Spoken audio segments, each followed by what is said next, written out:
ಇಲ್ಲಿ ಸುಮಾರು 300 ವರ್ಷಗಳ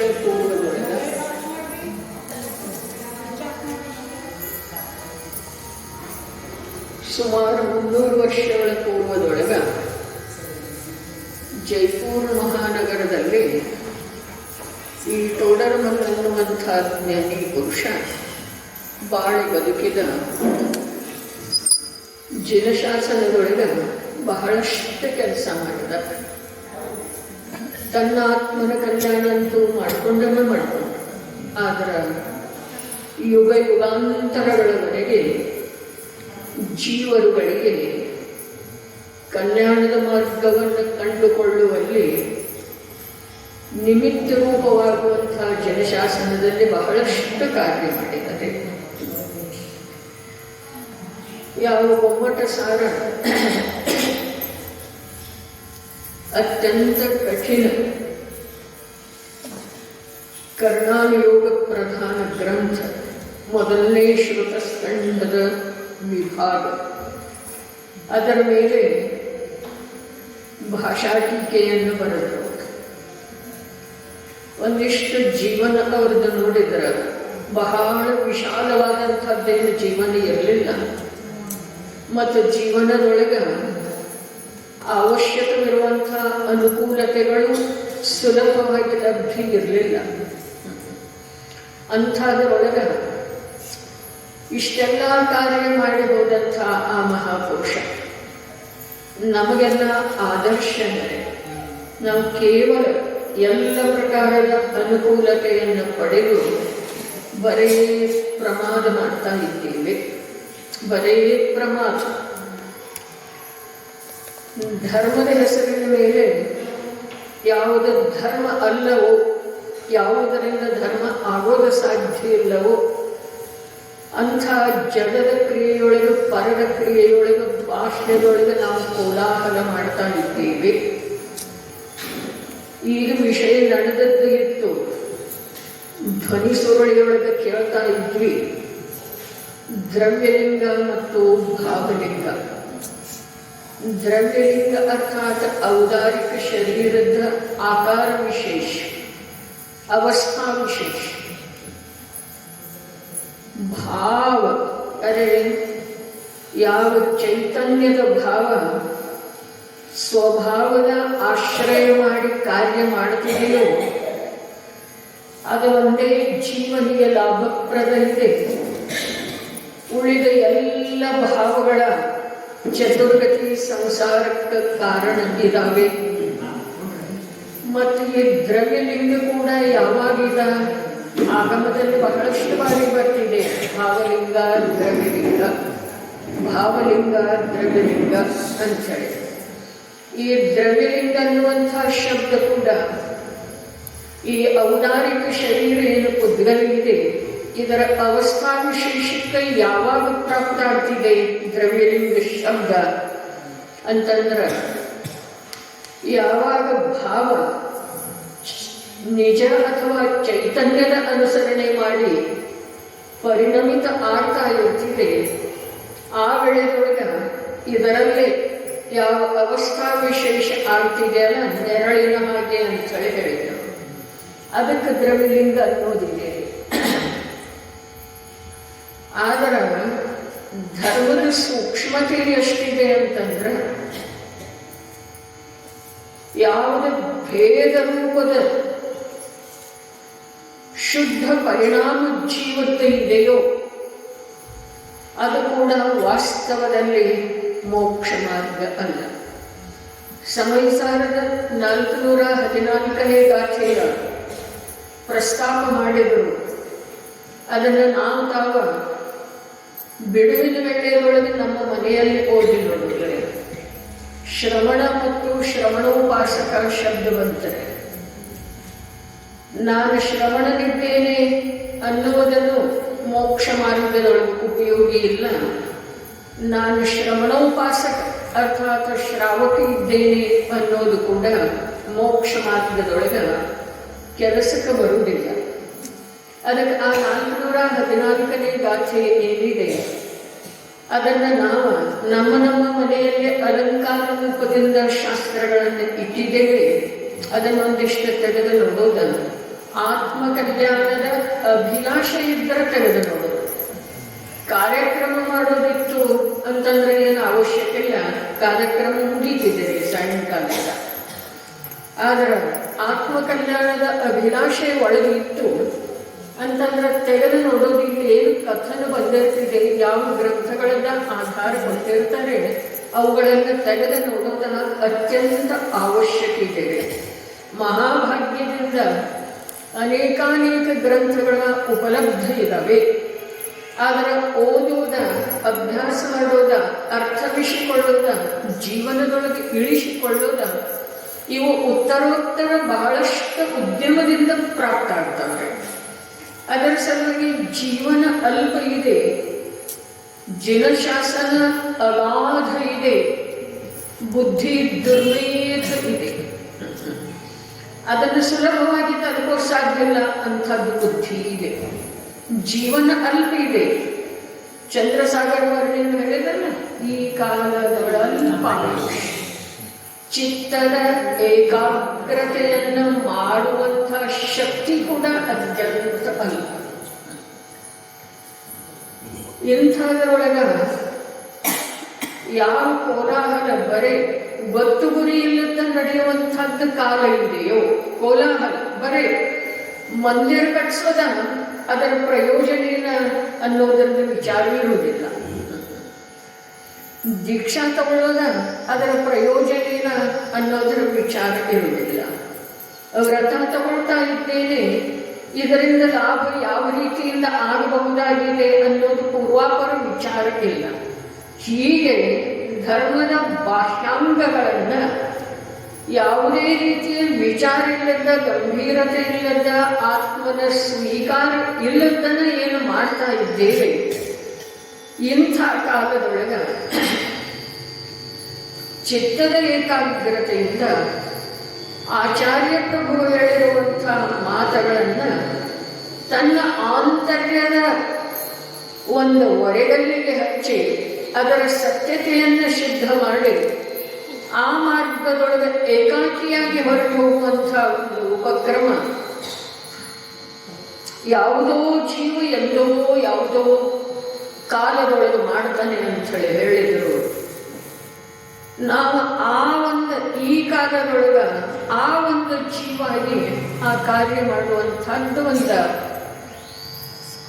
ಶುಭ ಸಂಕಲ್ಪವನ್ನು ಇವತ್ತು ಶಾಂತಿನಾಥ ಪ್ರಭುವಿನ ಸಾನ್ನಿಧ್ಯದೊಳಗೆ ಮಾಡುತ್ತಿದ್ದೇವೆ. ಅವರು ಸ್ವಯಂ ಆಗಿದ್ರು. ಮೂರು ಪ್ರಕಾರದ ಪುಣ್ಯ ವಿಶೇಷತೆಯ ಜೊತೆಗೆ ಜನ್ಮ ಧಾರಣ ಮಾಡಿದರು. ಮೂರು ಪುಣ್ಯ ವಿಶೇಷತೆ. ಒಂದು ತೀರ್ಥಂಕರ ನಾಮಕರ್ಮ, ಒಂದು ಚಕ್ರವರ್ತಿ ಪದ, ಇನ್ನೊಂದು ಕಾಮದೇವ ಪದ.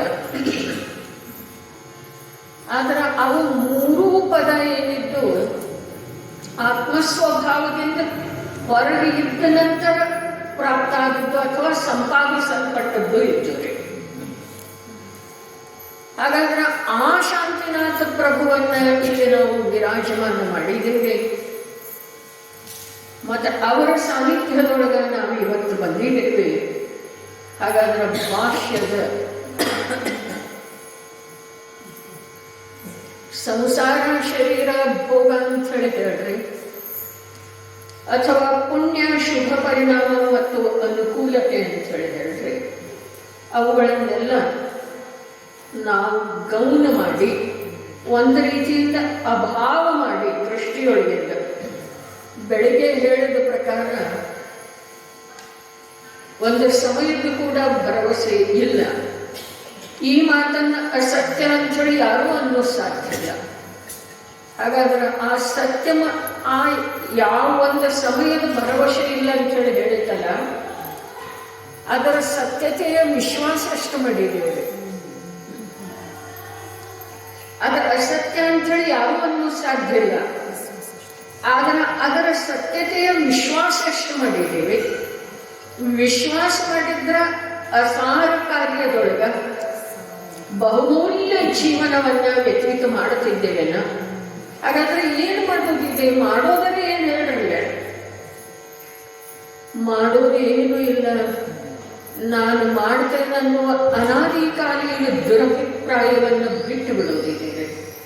ಮಾಡೋದೇನೂ ಇಲ್ಲ, ಎಲ್ಲ ಆಗ್ತಾ ಇದೆ, ಆಗ್ತಾ ಇದೆ, ಆಗ್ತಾ ಇದೆ. ಅದನ್ನೇ ಆಚಾರ್ಯ ಭಗವಂತರ ದೃಷ್ಟಾಂತದ ಮೂಲಕ ಹೇಳಿದರು. ಭಾರವಾದ ಬಂಡಿಯನ್ನ ಎತ್ತುಗಳು ಎಳಿತಾ ಇದ್ದಾವೆ, ಅದರ ಕೆಳಗಿನಿಂದ ದುರ್ಬಲವಾದಂತಹ ನಿಶಕ್ತ ನಾಯಿ ಸಾಗಿ ಹೋಗ್ತಾ ಇರ್ತಿದೆ. ಅದು ತನ್ನ ಕಲ್ಪನೆಯಿಂದ ತಿಳ್ಕೊಳ್ತಿದೆ, ನಾನೇ ಈ ಬಂಡಿ ಎಳಿತಾ ಇದ್ದೇನೆ. ಅದೇ ಪ್ರಕಾರ ಕರ್ಮ ಈ ಭಾರವಾದ ಜೀವನ ರೂಪದ ಬಂಡಿಯನ್ನು ಎಳಿತಾ ಇದೆ. ಕರ್ಮ ಮಾಡಿದ ಹಾಗೆ ಆಗ್ತಿದೆಯೋ ಅಥವಾ ನನ್ನ ಇಚ್ಛೆಯ ಹಾಗೆ ಆಗ್ತಿದೆ? ಪ್ರತಿಯೊಬ್ಬರು ತಮ್ಮಲ್ಲೇ ತಾವು ಯೋಚನೆ ಮಾಡುವುದು. ಕರ್ಮದ ಅನುಸಾರನೇ ಕಾರ್ಯ ಆಗ್ತಿದೆಯೋ ಅಥವಾ ಜೀವದ ಇಚ್ಛೆಯ ಅನುಸಾರ ಆಗ್ತಿದೆ? ಆಪರೇಷನ್ ಟೇಬಲ್ ಮೇಲೆ ರೋಗಿಯನ್ನ ಮಲಗಿಸಿ ಶಸ್ತ್ರಕ್ರಿಯೆ ಮಾಡ್ತಾ ಇರ್ತಾರೆ. ಹೊರಗಡೆ ಸಂಪೂರ್ಣ ಆಸ್ತಿಯನ್ನು ಸಮರ್ಪಣೆ ಮಾಡುವ ಸಿದ್ಧತೆಯ ಸಂಬಂಧಿಕರು ನಿಂತಿರ್ತಾರೆ. ಒಳಗಡೆ ಅವನು ಕಲಿತಂಥ ವಿದ್ಯೆಯನ್ನೆಲ್ಲ ಪ್ರಯೋಗ ಮಾಡಿ ಆ ಕಾರ್ಯದೊಳಗ ಯಶಸ್ಸನ್ನು ಬಯಸ್ತಾ ಇರ್ತಾನೆ. ಮತ್ತು ಅವನು ಯಾವ ಆಪರೇಷನ್ಗೆ ಗುರಿಯಾಗಿದ್ದಾನೆ ಅವನು ತೀವ್ರ ಇಚ್ಛೆ ಇರ್ತಿದೆ, ಇದರಿಂದ ನಾನು ಗುಣಮುಖ ಆಗಿ ಹೊರಬರ್ಬೇಕು. ಆದ್ರೆ ಕರ್ಮ ಆಯು ಕರ್ಮ ಇದೆಯಲ್ಲ, ಅದು ತೀರಿತು ಅಂತಂದ್ರೆ ಎಲ್ಲರ ಇಚ್ಛೆಯ ಮೇಲೆ ತಣ್ಣೀರು. ಅಥವಾ ಆ ರೋಗ ಗುಣಮುಖ ಆಗೋದನ್ನೇ ಎಲ್ಲ ಅಂಥದ್ದು ಕರ್ಮ ಇತ್ತು ಅಂತಂದ್ರೂ ಎಲ್ಲರ ಇಚ್ಛೆಯ ಮೇಲೆ ತಣ್ಣೀರು. ಅರ್ಥಾತ್ ತನ್ನ ಸಲುವಾಗಿ ಅಥವಾ ಇನ್ನೊಬ್ಬರ ಸಲುವಾಗಿ ಕೂಡ ಮಾಡುವಂಥ ಇಚ್ಛೆ ಏನಿದೆ ಅದು ಸಂಪೂರ್ಣ ನಿರರ್ಥಕ ಇದೆ. ಕರ್ಮದ ಎದುರಿಗೆ ಇಚ್ಛೆ ಏನೂ ಕಾರ್ಯ ಮಾಡುವುದಿಲ್ಲ, ಅತ್ಯಂತ ಅಸಹಾಯ ನಿರರ್ಥಕಾಗಿ ಹೋಗಿದ್ದೀರಿ. ಹಾಗೆ ಒಂದು ವೇಳೆ ಇಚ್ಛೆಯ ಅನುಸಾರ ಆಗ್ತಿತ್ತು ಅಂತಂದ್ರೆ ರಾಮಚಂದ್ರನಿಗೆ ಅಯೋಧ್ಯೆಯ ಪಟ್ಟಾಭಿಷೇಕ ಆಗಬೇಕಾದಂಥ ಸುಮುಹೂರ್ತದ ಮೇಲೆ ಅವನಿಗೆ 14 ವರ್ಷಗಳ ವನವಾಸ ಆಗ್ತಿದೆಯೋ ಅಥವಾ ಇಲ್ಲ? ಇಂದ್ರನ ಇಚ್ಛೆಯ ಅನುಸಾರ ಆದಿದೇವನಿಗೆ,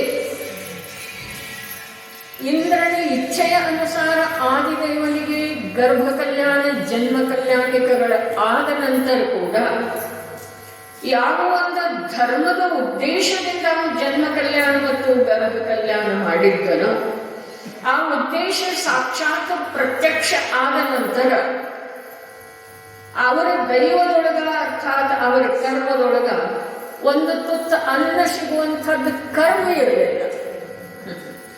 ಹೀಗಿರುವುದರಿಂದ ಆ ಇಂದ್ರನ ತಲೆನೂ ಹೋಗ್ಲಿಲ್ಲ, ಇಲ್ಲಿ ಯಾರ್ಯಾರಿದ್ದಾರೆ ಅವ್ರದ್ದು ಯಾರ್ದು ತಲೆ ಹೋಗಲಿಲ್ಲ. ಜ್ಞಾನನೇ ಇರಲಿಲ್ಲ ಅಂತ ಹೇಳಿದ್ರು. ಯಾಕೆ ಜ್ಞಾನ ಇರಲಿಲ್ಲ? ಜ್ಞಾನ ಯಾಕೆ ಇರಲಿಲ್ಲ ಅಂತಂದ್ರೆ ಕರ್ಮದ ಜ್ಞಾನಕ್ಕೇನು ಕಾರ್ಯ ನಡೆಯುವುದಿಲ್ಲ. ಇವೆಲ್ಲ ಆಗಮದೊಳಗ ದೃಷ್ಟಾಂತಗಳು ತುಂಬಿದ್ರೂ ಕೂಡ ಅದಕ್ಕೆ ಬೆಳಗ್ಗೆ ಹೇಳಿತು, ಪ್ರಥಮಾನುಯೋಗದ ಅರ್ಥರೂಪದ ಭಾರವನ್ನು ಬರುವ ಸಲುವಾಗಿ ಬುದ್ಧಿಯೊಳಗೆ ಸ್ವಲ್ಪ ಸಾಮರ್ಥ್ಯ ಅಧಿಕ ಬೇಕಾಗ್ತಿದ್ದೇವೆ. ದ್ರವ್ಯಾನುಯೋಗ ಭಾರ ರೂಪ ಇಲ್ಲ, ದ್ರವ್ಯಾನುಯೋಗ ಸುಲಭವಾಗಿ ತಿಳಿದು ಬರ್ತಿದೆ. ದೇಹ ಬೇರೆ, ಚೈತನ್ಯ ಸ್ವರೂಪದ ಅರೂಪಿ ಆತ್ಮ ಬೇರೆ. ರಾಗ ಬೇರೆ, ಸಮಯ ಸಮಯಕ್ಕ ಉತ್ಪನ್ನ ಆಗ್ತಿದೆ, ನಷ್ಟ ಆಗ್ತಿದೆ. ಜ್ಞಾನ ಬೇರೆ, ಭಲೆ ಅನುಭವದೊಳಗೆ ತಂದುಕೊಳ್ಳೋದ ಆಗಿರದಿದ್ದರೂ ಕೂಡ ತಿಳಿಯೋದು ಸುಲಭ ಇದೆ.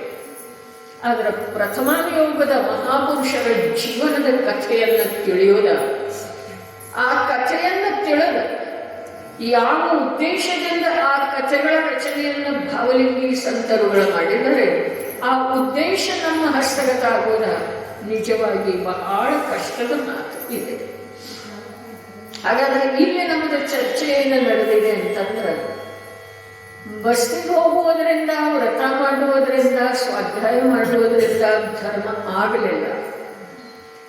ಆದರೆ ಧರ್ಮದ್ದು ಒಳಗಡೆ ಧರ್ಮ ಉತ್ಪನ್ನ ಆದ ನಂತರ, ಧರ್ಮ ಪ್ರಕಟ ಆದ ನಂತರ, ಧರ್ಮದ ಅನುಭವ ಆದ ನಂತರ ಇವೆಲ್ಲ ಕ್ರಿಯೆಗಳು ಇರ್ತವೆ.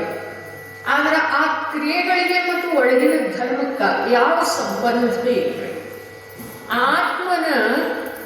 ಆತ್ಮಸನ್ಮುಖ ಪರಿಣಾಮ ವಿಶೇಷ ಏನಿದೆಯಲ್ಲ ಅದು ಧರ್ಮ ಇದೆ. ಏನು ಹೇಳ್ತು? ಆತ್ಮನ ಪರಿಣಾಮ. ಆದರೆ ಆತ್ಮ ಸನ್ಮುಖ ಯಾವುದು ಇದೆಯಲ್ಲ ಆ ಪರಿಣಾಮ ವಿಶೇಷದ ಹೆಸರು ಧರ್ಮ ಇದೆ. ಇನ್ನೂ ಸ್ವಲ್ಪ ಸ್ಪಷ್ಟ ಹೇಳಿದರೆ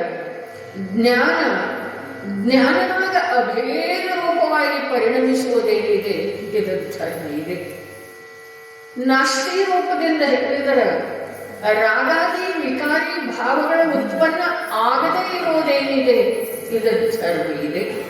ಹಾಗಾದ್ರೆ ನಾವು ಇಲ್ಲಿಯವರೆಗೆ ಧರ್ಮದ ಹೆಸರಿನಲ್ಲಿ ಏನೇನು ಮಾಡ್ತಾ ಇದ್ದೇವೆ, ಅದರೊಳಗೆ ಈಗ ಹೇಳಿದ ಲಕ್ಷಣಗಳೊಳಗಿಂದು ಒಂದೇ ಇದೆ ಅಂದ್ರೆ, ಹಾಗಾದ್ರೆ ಧರ್ಮದ ಸಲುವಾಗಿ ನಾವು ಸ್ವಲ್ಪ ಗಂಭೀರ ಆಗೋದ ಅವಶ್ಯಕತೆ ಇದೆ. ಏನು ಗಂಭೀರ ಆಗೋದ?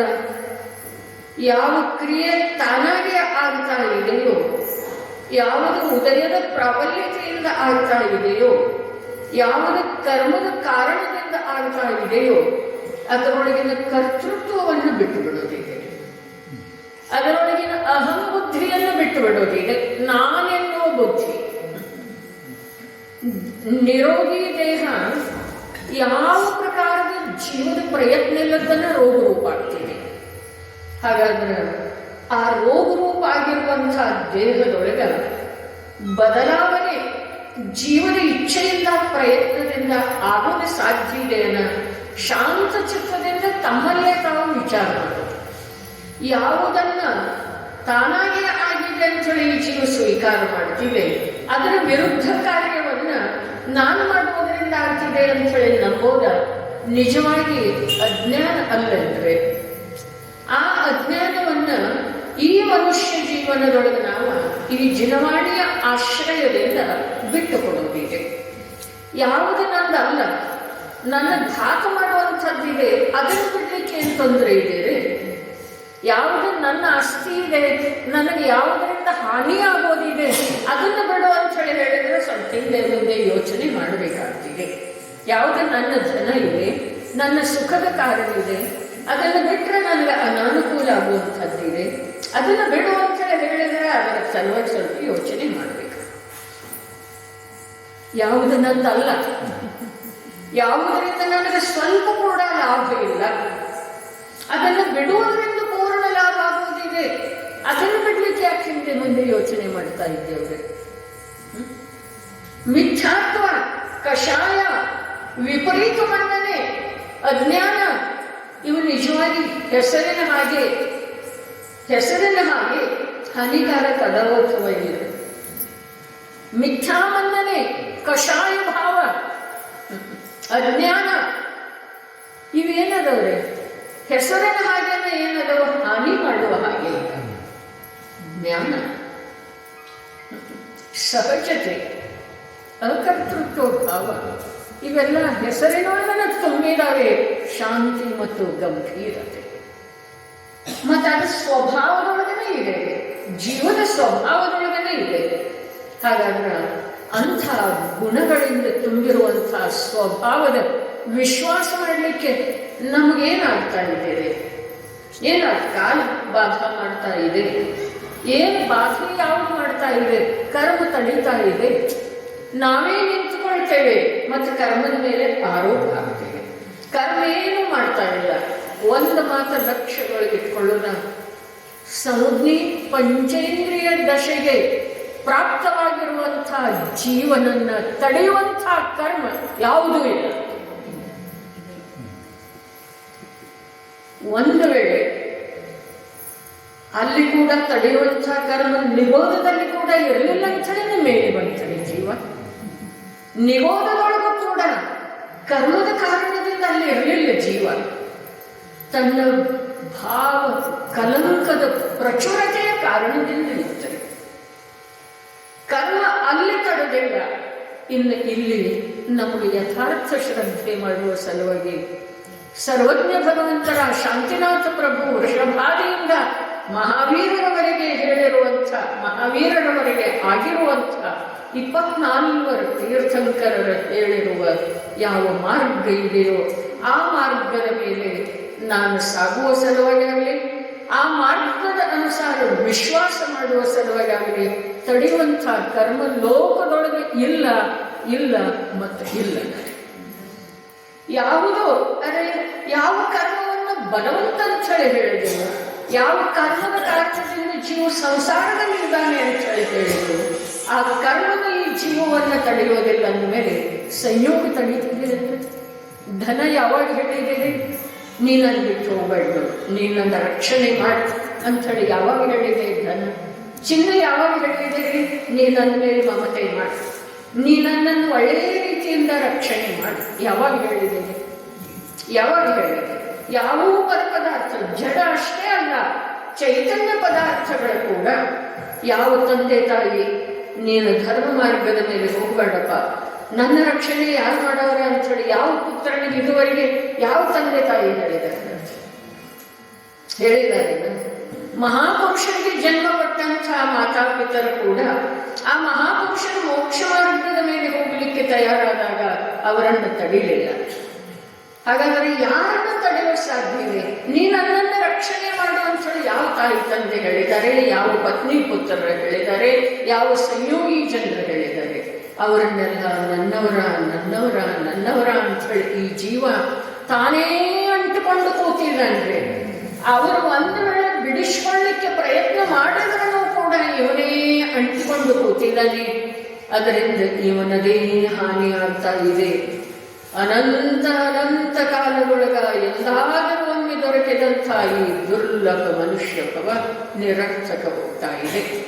ಪಂಡಿತ್ ತೋಡರಮಲ್ಲರ ಏನು ಮಾಡಿದರು? ಅರೆ ಧರ್ಮದೊಳಗ ಅತ್ಯಂತ ಅದ್ಭುತ ಕಾರ್ಯವನ್ನ ನೋಡ್ರಿ. ಜೈಪುರ ನಗರದೊಳಗಿದ್ದುಕೊಂಡ ಇಲ್ಲಿ ಕಾರ್ಕಳದೊಳಗೆ ಇರುವಂಥ ಮೂಡುಬಿದಿರೆಯೊಳಗೆ ಇರುವಂಥ ಶಾಸ್ತ್ರಗಳನ್ನು ಅವರ ತರಿಸಿಕೊಂಡ್ರು. ಇಲ್ಲೇ ಕೂತ ಕೆಲವರಿಗೆ ಬರೀಲಿಕ್ಕೆ ಹೇಳಿದ್ರು. ತಾವು ಕನ್ನಡ ಕಲಿತರು ಮತ್ತು ಸಮ್ಯಜ್ಞಾನ ಚಂದ್ರಿಕೆ ಅನ್ನುವಂಥ ಟೀಕೆ ರಚನೆ ಮಾಡಿದ್ರು. ಗೊಮ್ಮಟ ಸಾರದ ಮೇಲೆ ಮೋಕ್ಷ ಮಾರ್ಗ ಪ್ರಕಾಶಕ ಬರೆದರು. ಆತ್ಮಾನುಶಾಸನ ಮೊದಲಾದ ಗ್ರಂಥಗಳ ಮೇಲೆ ಟೀಕೆ ಬರೆದರು. ಯಾರ ಜೀವನ ಜಿನವಾಣಿಗೆ ಸಮರ್ಪಿತ ಇತ್ತೋ ಅವರ ಜೀವನದೊಳಗ ದುಃಖ ಎಲ್ಲಿಂದ ಬರುತ್ತದೆ ನೋಡ್ರಿ. ಜಿನವಾಣಿಗೆ ಸಮರ್ಪಿತ ಇರುವಂತಹ ಜೀವನದೊಳಗ ಜ್ಞಾನದಲ್ಲಿ ನಿರಂತರ ನಿರಂತರ ನಿರ್ಮಲತೆ ಬರ್ತಾ ಹೋಗ್ತಿದೆ. ಅಂದ ಮೇಲೆ ದುಃಖಕ್ಕೆ ಕಾರಣ ಯಾವುದಿದೆ? ದುಃಖಕ್ಕೆ ಕಾರಣ ಒಂದು ಅಜ್ಞಾನನೇ ಇದೆ. ದುಃಖಕ್ಕೆ ಕಾರಣ ಕರ್ಮ ಅಲ್ವೇ ಅಲ್ಲ. ಇದು ಯಾವಾಗಲೂ ಗಂಟು ಹಾಕೊಳ್ಳೋದು ಬುದ್ಧಿಯೊಳಗೆ.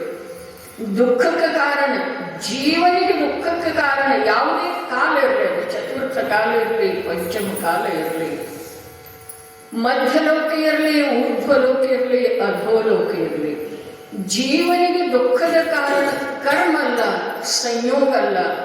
ಜೀವನಿಗೆ ದುಃಖದ ಕಾರಣ ಒಂದು ಅಜ್ಞಾನ ಇದೆ. ಒಂದು ಅಜ್ಞಾನದ ಕಾರಣದಿಂದ ಜೀವ ದುಃಖಿ ಆಗ್ತಾನೆ. ಒಂದು ಮಾತು.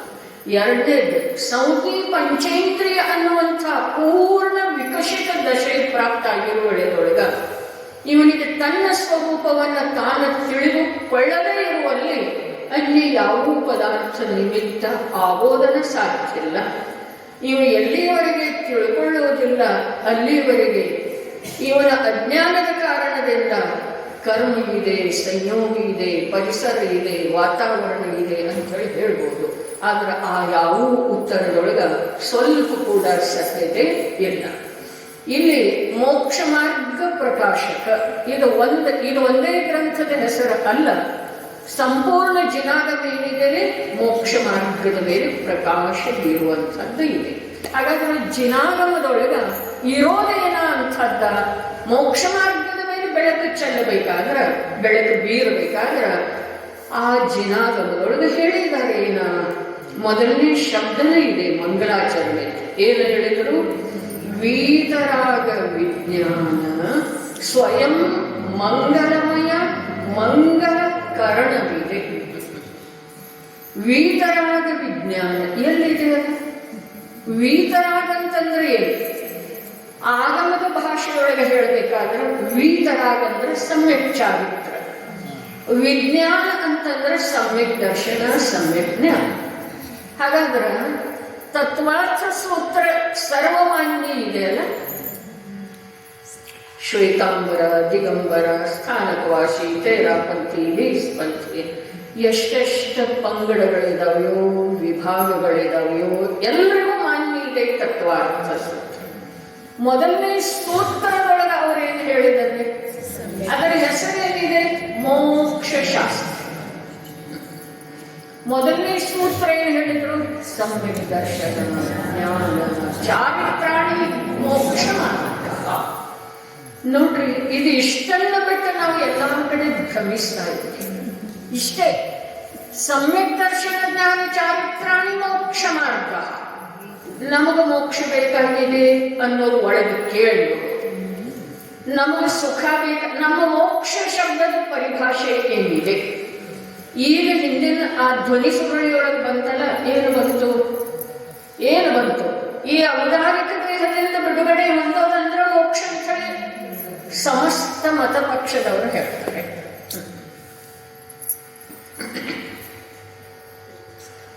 ನಮ್ಮ ಪಕ್ಕದ ಮನೆಯಲ್ಲಿ ಒಬ್ಬರು ಪೂಜೆ ಮಾಡ್ತಾರಲ್ಲ, ನಮ್ಮ ಮನೆಗೆ ಬರೋರಿಗೆ ಎಲ್ಲರಿಗೂ ಗೊತ್ತಿದೆ. ಒಬ್ಬರು ಪೂಜೆ ಮಾಡ್ತಾರೆ, ಮಂತ್ರ ಹೇಳ್ತಾರೆ ಅನ್ನೋದ. ಮೋಕ್ಷಾರ್ಥಿ ಲಭತೆ ಮೋಕ್ಷ ಅಂತ ಹೇಳಿ ಹೇಳ್ತಾರೆ. ವಿದ್ಯಾರ್ಥಿ ಲಭತೆ ವಿದ್ಯಾ, ಧನಾರ್ಥಿ ಲಭತೆ ಧನ, ಮೋಕ್ಷಾರ್ಥಿ ಲಭತೆ ಮೋಕ್ಷ. ಅಂದ್ರೆ ಮೋಕ್ಷ, ಆ ಮೋಕ್ಷದ ಪರಿಭಾಷೆ ಏನಿದೆ? ಏನಿದೆ ನೋಡ್ರಿ, ಪ್ರಚಲಿತ ಏನು ದರ್ಶನ ಅಥವಾ ಮತ ಇದ್ದವು ಅವರೆಲ್ಲ ಏನು ಹೇಳ್ತಾರೋ, ಈ ದೇಹದಿಂದ ಬಿಡುಗಡೆ ಬಂದದ ನಂತರ ಇಲ್ಲೇ ಏನಾದರೂ ಆಶೆ ಇಟ್ಕೊಂಡಿದ್ದ ಅಂತಂದ್ರೆ ಅವನು ಇನ್ನೊಂದು ಗತಿಗೆ ಹೋಗುವುದಿಲ್ಲ, ಅಂತರಾಳದೊಳಗೆ ಸೋತಾನ. ಅವನಿಗೆ ಅದರಿಂದ ಮುಕ್ತಿ ಸಿಗೋದಕ್ಕೆ ಮೋಕ್ಷ ಅಂತ ಹೇಳಿ ಅವರು.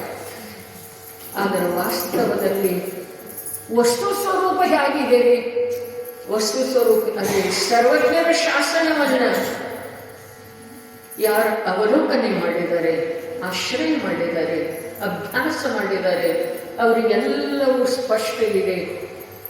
ಜೀವ ಇನ್ನೊಂದು ಗತಿಯ ಸ್ಥಾನ ಖಾಲಿ ಆಗದ ವಿನಃ ಇಲ್ಲೇ ಸ್ಥಾನ ಬಿಡೋದನ್ನೇ ಇದೇನಿಲ್ಲ. ಮೊದಲೆಲ್ಲ ನಾವು ಕೇಳ್ತಿದ್ದೇವೆ, ಕಿವಿಯಾಗಿ ಕೇಳಿದ ಮಾತಿದೆಯಲ್ಲ, ಇಲ್ಲಿಷ್ಟ ಇದೆ, ಕಾಲೆಲ್ಲ ತಂಪಾಗಿದೆ, ಟುಕ್ಟುಕಿಯಾಗಿದೆ ಅಂಥೇಳಿ ಹೇಳ್ತಿದ್ರಲ್ಲ. ಅದರ ಅರ್ಥ ಏನಿದೆ? ಅದರ ಅರ್ಥ ಜೈನ ದರ್ಶನದಲ್ಲಿ ಹೇಳಿದರು, ಈ ಜೀವದ ಪ್ರವೇಶ ಅದೇ ಇದೆಲ್ಲ ಮಾರಣಾಂತಿಕ ಸಮುದ್ಘಾತ ಅಂತ ಹೇಳಿ. ಕೇವಲಿ ಸಮುದ್ಘಾತ ಬೇರೆ, ಮಾರಣಾಂತಿಕ ಸಮುದ್ಘಾತ. ಮಾರಣಾಂತಿಕ ಸಮುದ್ಘಾತ ಅಂತಂದ್ರೆ ಏನ? ಈ ಶರೀರವನ್ನು ಬಿಡುಕ್ಕಿಂತ ಮುಂಚೆ ಈ ಜೀವ ಎಲ್ಲಿ ತನಗೆ ಹೋಗೋದಿದೆಯಲ್ಲ ಕರ್ಮದ ಅನುಸಾರ ಅಲ್ಲಿ ಹೋಗಿ ತನ್ನ ಸ್ಥಾನವನ್ನು ನಿಶ್ಚಿತ ಮಾಡ್ತಿದೆ. ಅಲ್ಲಿ ನಿಶ್ಚಿತ ಆದ ನಂತರ ಇಲ್ಲಿ ಬಿಟ್ಬಿಡ್ತಿದೆ ಅಂತ ಹೇಳಿ ಹೇಳ್ತಾರೆ. ಇದು ಸಮುದ್ಘಾತದ ಪರಿಭಾಷೆ ಇದೆ. ಹಾಗಾದ್ರೆ ಜೀವ ಅಂತರಾಳದೊಳಗ ಸುತ್ತೋದ ಸಾಧ್ಯ ಇಲ್ಲ. ಸರ್ವಜ್ಞರ ಶಾಸನದೊಳಗೆ ಭಯಕ್ಕಾಗಲಿ ಸಂದೇಹಕ್ಕಾಗಲಿ ಸ್ವಲ್ಪ ಮಾತ್ರ ಆಸ್ಪದವಿದೆ. ಯಾಕೆ? ಅರೆ, ಯಾರ ಜ್ಞಾನವಾದ ಪ್ರತ್ಯಕ್ಷ ಎಲ್ಲವೂ ಕಂಡು ಬಂದಿದೆ, ಅನುಮಾನದಿಂದಲ್ಲ, ಆಗಮದ ಅಭ್ಯಾಸದಿಂದಲ್ಲ, ಅದರ ಪ್ರತ್ಯಕ್ಷ ಎಲ್ಲವೂ ಪ್ರತ್ಯಕ್ಷ ಕಂಡು ಬಂದಿದೆ. ಅವರು ವಚನದೊಳಗೆ ಅಸತ್ಯ ಇರೋ ಸಾಧ್ಯ ಇಲ್ಲ. ಅರೆ, ನನ್ನ ದೇವರು ಎಂಥವರ, ಅಂಥ ದೇವನನ್ನ ಪೂಜಿಸುವ ಪರಂಪರೆಯೊಳಗೆ ಜನ್ಮ ಪಡೆಯಬೇಕಾದ್ರೆ ನನ್ನ ಭಾಗ್ಯ ಅಂತ. ದೇವರಂಥವರು ನಾನು ಪೂಜೆ ಮಾಡದಿದ್ದಷ್ಟು ದಂಡಿಸ್ತೇನೆ ಅನ್ನುವಂಥವ್ರಲ್ಲ. ಅವರಿಗೆ ಪೂಜೆಯ ಇಚ್ಛೆನೇ ಇಲ್ಲ. ಅದೇ ವೀತರಾಗಿದ್ದಾರೆ. ಮೊದಲನೇ ಲಕ್ಷಣ ವಿನೀತರಾಗ. ಏನೂ ಮಾಡಿದ್ರೂ ನಮ್ಮ ಮೇಲೆ ಅವರಿಗೆ ರಾಗ ಉತ್ಪನ್ನ ಆಗೋದನೇ ಇಲ್ಲ. ಪ್ರೀತಿ ಇಲ್ಲ ಅವರಲ್ಲೇ, ಪ್ರೀತಿನೇ ಇಲ್ಲ ಅಂದಮೇಲೆ ಅದರಿಂದ ವಿರುದ್ಧವಾದಂತಹ ದ್ವೇಷಾದಿಗಳ, ಕ್ರೋಧಾದಿಗಳ, ವೈರ ವಿರೋಧಾದಿಗಳ ಇರೋ ಸಾಧ್ಯತೆ ಇದೆಯಲ್ಲ. ಮಂದಿರದೊಳಗಿರುವಂತಹ ಶಾಂತಿನಾಥ ಪ್ರಭು, ಮಹಾವೀರ ಸ್ವಾಮಿ, ಪಾರ್ಶ್ವನಾಥ ಸ್ವಾಮಿ, ಆದಿನಾಥ ಸ್ವಾಮಿ ಯಾರೇ ಇರಲಿ, ನಾವು ಯಾವುದೇ ಇರಲಿ, ಅವರು ಎಂಥವರಾದರೆ ವೀತರಾಗಿ ಇರುವುದರಿಂದ ಅವರು ಸರ್ವಜ್ಞಾಗಿದ್ದಾರೆ. ಇಲ್ಲಿ ಇದೇ ಮೋಕ್ಷ ಮಾರ್ಗ ಪ್ರಕಾಶಕದೊಳಗೆ ಇದೇ ಮೊದಲನೇ ಅಧಿಕಾರ ಪೀಠ ಬಂಧ ಪ್ರರೂಪಣೆಯೊಳಗೆ ಹೇಳ್ತಾರೆ. ರಾಗಾದಿಗಳ ಹೀನತೆಯಿಂದ ಜ್ಞಾನಾದಿಗಳ ವಿಕಾಸವಾಗುತ್ತದೆ. ರಾಗಾದಿಗಳ ಅಧಿಕತೆಯಿಂದ ಜ್ಞಾನಾದಿಗಳು ಹೀನವಾಗುತ್ತದೆ. ಹೊರಗಡೆ ಕೂಡ ನಾವು ಪ್ರಚಲಿತ ನಮ್ಮ ವಿದ್ಯಮಾನ ಜಗತ್ತ ಅಥವಾ ಅಕ್ಕಪಕ್ಕದವರಲ್ಲಿ ನೋಡಿದರೆ, ನಮ್ಮ ಜ್ಞಾನದಿಂದ ನೋಡಿದರನು ಯಾರಲ್ಲಿ ಕಷಾಯ ಅಧಿಕಿದಾವೆ ಅವರು ಬುದ್ಧಿ ಯೋಗ್ಯ ಕೆಲಸ ಮಾಡುವುದಿಲ್ಲ. ಅಂಥಳಿನ ಲೋಕದೊಳಗೆ ಕೂಡ ಒಂದು ನೀತಿ ವಾಕ್ಯ ಇದೆ, ಶಿತ್ತಿನ ಕೈಯೊಳಗೆ ಬುದ್ಧಿ ಕೊಡಬಾರದು ಅಂತ. ಅಂದ್ರೆ ಇದರ ಅರ್ಥ ಏನ? ಬುದ್ಧಿ ಕಷಾಯದ ವಶ ಆಯಿತು ಅಂತಂದ್ರೆ ಕೆಲಸ ಮಾಡುವುದಿಲ್ಲ. ಅದ್ರ ಕೆಲಸ ಏನಿದೆ? ಬುದ್ಧಿಯ ಕೆಲಸ ಏನಿದೆ? ಬುದ್ಧಿಯ ಕೆಲಸ ವಸ್ತುವಿನ ಸ್ವರೂಪ ಹೇಗಿದೆಯೋ ಹಾಗೆ ತಿಳಿಯೋದಿದೆ. ಕಷಾಯದ ವಶ ಆಯಿತು ಅಂತಂದ್ರೆ ಅದು ವಸ್ತುವಿನ ಸ್ವರೂಪ ಹೇಗಿದೆ ಹಾಗೆ ತಿಳಿಯೋದ ಸಾಧ್ಯ.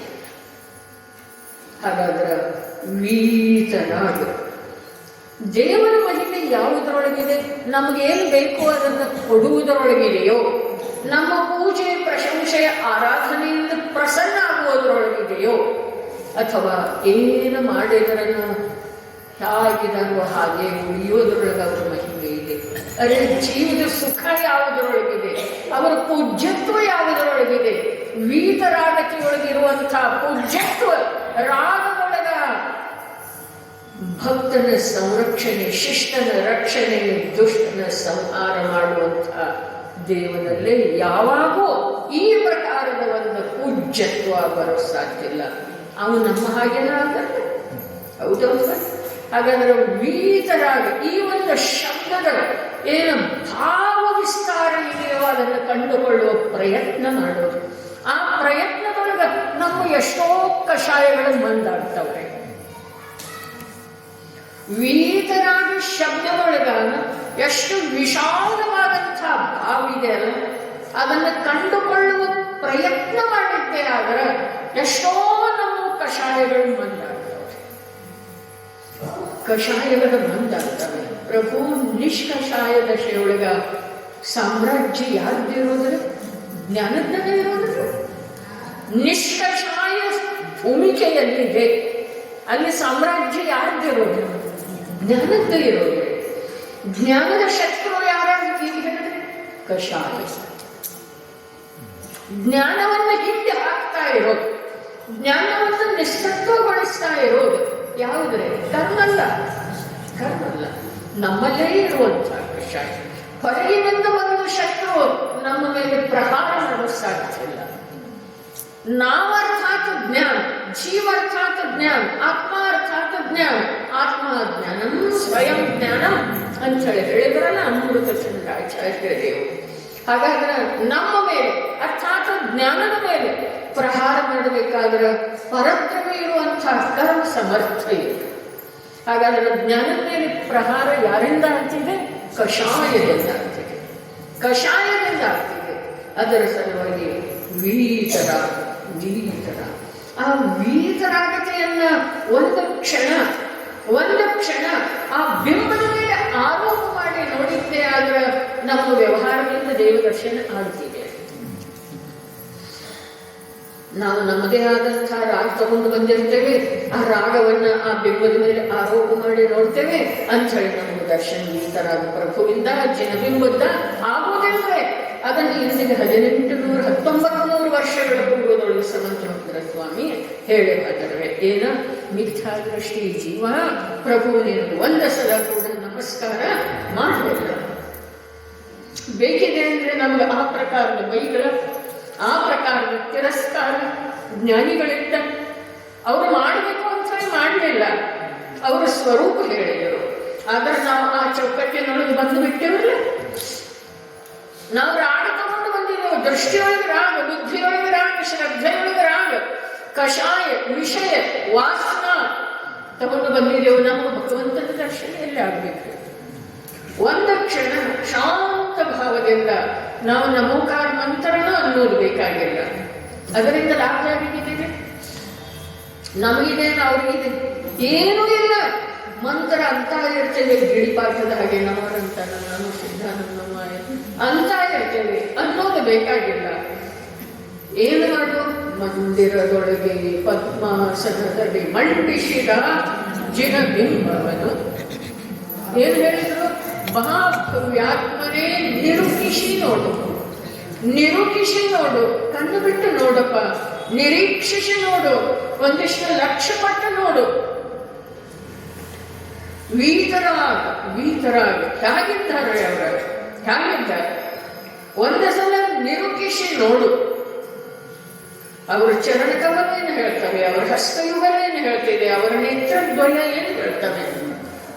ಬರೇ ಭ್ರಾಂತಿಯಿಂದ ನಮ್ಮದೇ ಆದಂತಹ ಅಜ್ಞಾನದ ಐಶ್ವರ್ಯವನ್ನ ತಗೊಂಡು ಬಂದ ಇಲ್ಲಿ ಜ್ಞಾನ ಸಾಮ್ರಾಜ್ಯದ ಎದುರಿಗೆ ನಾವು ಬಂದು ಹೋದರೂ ನಾವು ಹೇಗಿರ್ತೇವೆ ಹಾಗೆ.